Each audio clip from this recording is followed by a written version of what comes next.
Tenerife. A normal day on the beach.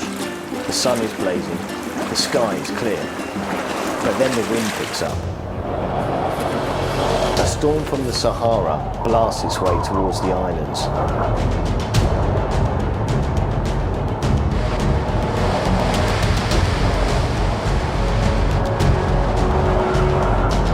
Hot and dry, it brings with it fine dust. Known as Calima, it turns the sky red.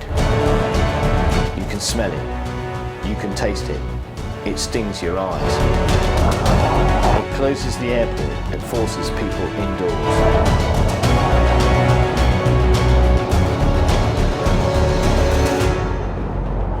But 48 hours later, the storm passes. Normality resumes.